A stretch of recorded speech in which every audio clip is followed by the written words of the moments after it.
ირანის პრესპიკერი ცრემლებით იმუქრება მას შემდეგ, რაც შეერთებული შტატების თავდასხმამ ირანულ ჯარებზე 7 ჯარისკაცი მოკლა და ასობით დაჭრა. პოლკოვნიკი ებრაჰიმ ზოლფაგარი, ცენტრალური შტაბის პრესპიკერი, დამწყდარი ხმით გამოჩნდა. მას შემდეგ, რაც ამერიკულმა თავდასხმებმა დაარტყა ჯარებს, სარდლობის ცენტრებს, საჰაერო თავდაცვის სისტემებს, რაკეტების პოზიციებს და ჰორმუზის სრუტის კონტროლთან დაკავშირებულ სტრუქტურებს, ღმერთის სახელით მოთხალე და გულმოთხალე. კრიმინალური ამერიკა აგრძელებს თავის ამბოხებას და რეგიონში არასტაბილურობის გავრცელებას. პირველ რიგში ვადასტურებთ, რომ არავითარ შემთხვევაში და არანაირად არ დაუშვებთ ერთებულმა შტატებმა, როგორც უცხო და რეგიონს გარეთ მყოფმა ქვეყანამ, ჩაერიოს ჰორმუზის სრუტეში. ეს ირანის გადაულახავი წითელი ხაზია. თუ ამპარტავანი და გლობალისტი შეერთებული შტატების პრეზიდენტის ბოლო მუქარები, რომ ისლამური ირანის ინფრასტრუქტურებს თავისი დამპყრობელი არმიის საშუალებით დაარტყამს, განხორციელდება. ყველაფერი, რაც ირანის ღირსების გამო ჯერ კიდევ ხელუხლებელია, ანუ რეგიონის ყველა ინფრასტრუქტურა, დაიმხობა ირანის ისლამური რესპუბლიკის ძლიერი შეიარაღებული ძალების ფოლადის დარტყმების ქვეშ. Fox News-მა აღნიშნა, რომ ირანის სამხედროები მძიმედ დაზარალდნენ ახალი დაბომბვების სერიაში. ყველაზე მძიმე დადასტურება ირანის სახელმწიფო ტელევიზიიდან მოვიდა. 388 მექანიზებული ბრიგადის შტაბმა, რომელიც მდებარეობს სისტანის პროვინციაში იბალუში სისტანი, მიიღო მინიმუმ 13 რაკეტა. 7 სამხედრო დაიღუპა და სხვები დაშავდნენ. დღეს ღამით ძლიერად დავარტყამთ, ხვალ ღამით ძლიერად დავარტყამთ, შემდეგ ღამითაც ძლიერად დავარტყამთ. ძალიან ძლიერად ურტყამთ მათ, ისინი უნდა დავამარცხოთ. ტრეი იანგსი პრეზიდენტს ესაუბრა. გუშინ ეს შეტევა დაიწყო და ახლა დღისითაც არის თავდასხმები. მანამდე კი მხოლოდ ღამით იყო. გარდა სპარსეთის ხურისა არის ქალაქი სახელად ბამპური ზუსტად იქ, სადაც ეს წითელი წერტილია. დაახლოებით 120 მილის დაშორებით ომანის ყურიდან. იქ არმიის ბაზა დაიბომბა. ამბობენ, რომ 7 ირანელი ჯარისკაცი დაიღუპა, სულ მცირე 250 კი დაშავდა იმავე ტერიტორიაზე, სადაც ბლოკადა დაახლოებით 1 თვისა და ნახევრის წინ დაიწყო.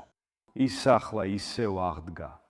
ცენტკომმა უკვე განაცხადა, რომ 2 სავაჭრო გემი გადამისამართა გუშინ დღის 4 საათიდან.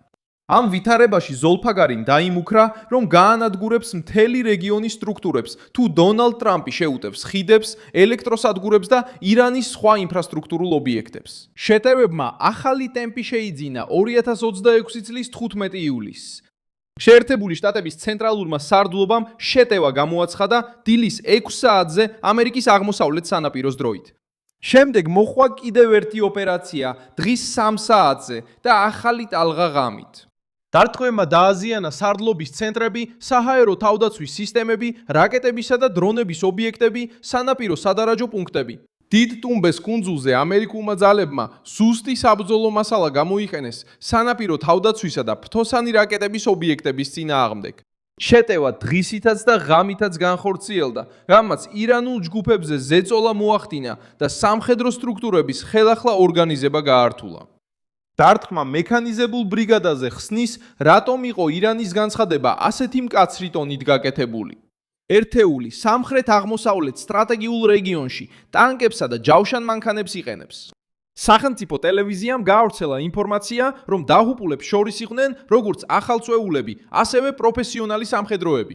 აშშ-მ სავარაუდოდ ბაზაზე მინიმუმ 13 რაკეტა გაუშვა. ვაშინგტონისთვის ეს თავდასხმა არ იყო წარმოდგენილი როგორც ცალკეული ქმედება, არამედ როგორც კამპანიის ნაწილი, რომლის მიზანიც ირანისთვის იმ საშუალებების წართმევაა, რომლებიც გამოიყენება გემების, პორტებისა და სავაჭრო მარშრუტების წინააღმდეგ. თეირანმა მუქარი სიტყვებით უპასუხა, რადგან დაკარგა როგორც ადამიანები, ისე ტექნიკა, სწორედ იმ სექტორში, რომელიც მისი წინააღმდეგობის უნარს უნდა უზრუნველყოფდეს, სამხრეთში. ზოლფაგარიმ განაცხადა, რომ ჰორმუზის სრუტე წითელი ხაზია და ირანი არ მიიღებს შეერთებული შტატების ჩარევას საზღვაო მიმოსვლაში. მან დაიმუქრა რეგიონული ინფრასტრუქტურის განადგურებით, მაგრამ ტრამპი ასრულებს დაპირებას და უტევს ირანის ხიდებსა და ელექტროსადგურებს. ასევე განაცხადა, რომ შემდეგი პასუხი არა მხოლოდ თანაბარი, არამედ უფრო ძლიერი, ფართო და დამანგრეველი იქნება. მისი სიტყვებით ცდილობდა თავდაჯერებულობის ჩვენებას, თუმცა გამოავლინა მზარდი ზეწოლა ირანის სამხედრო ხელმძღვანელობაზე. აღარ არსებობს შეზღუდვები.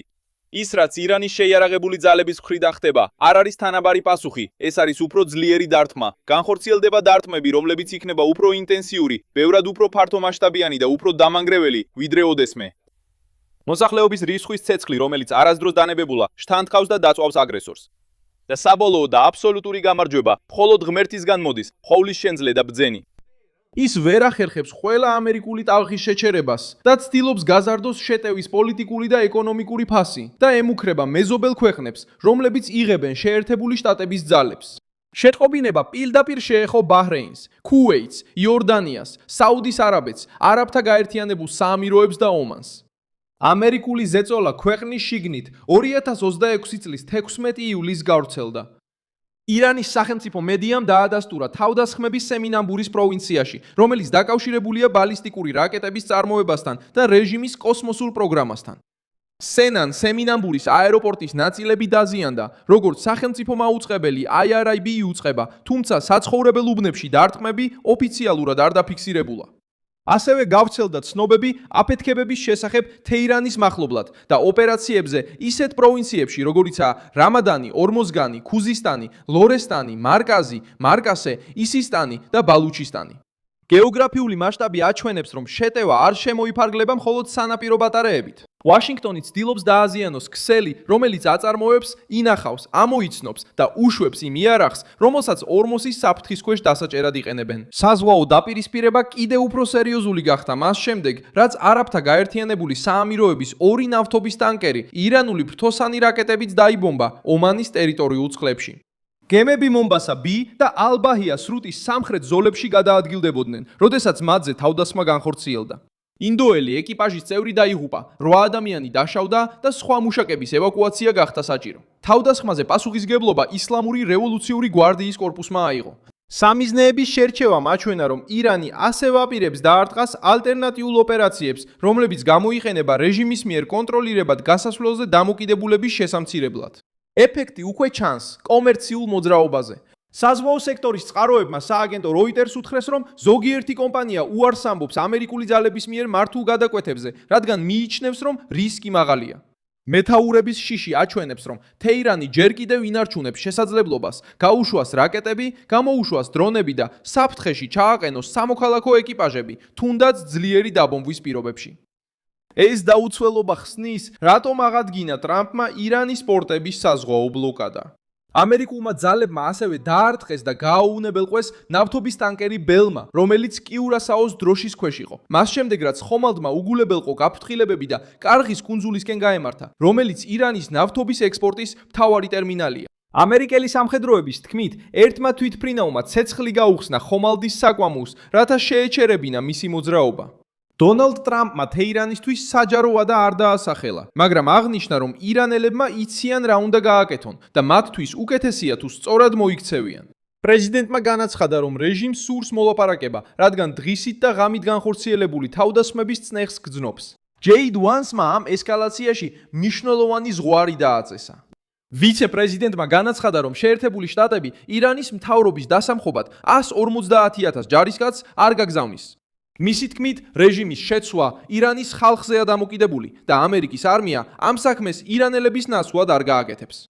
ამიტომ თუ ირანის ხალხს სურს აღდგეს და შეცვალოს თავისი მთავრობა, ეს მათი გადასაწყვეტია. მაგრამ ჩვენ არ გავაგზავნით 150,000 სახმელეთო ჯარისკაცს იქ რეჟიმის შესაცვლად, თუ ადგილობრივი მოსახლეობა თავად არ ისურვებს ამ შედეგის მიღწევას. ეხლა ჩვენ ჯარს არც ისე გავაგზავნით, მაგრამ როდესაც ჯარის გაგზავნას თავაზობთ, ფაქტობრივად ამბობთ, რომ ამერიკის არმიამ უნდა გააკეთოს ის, რაც ირანის ხალხმა უნდა გააკეთოს. ჩვენ ამ საქმეში აღარ ვართ. ჩვენ უბრალოდ აღარ ვართ. ეს პოზიცია აჩვენებს, რომ ვაშინგტონი აპირებს გამოიყენოს საჰაერო და საზღვაო ძალა გრძელვადიანი სახმელეთო ოკუპაციის გამეორების გარეშე.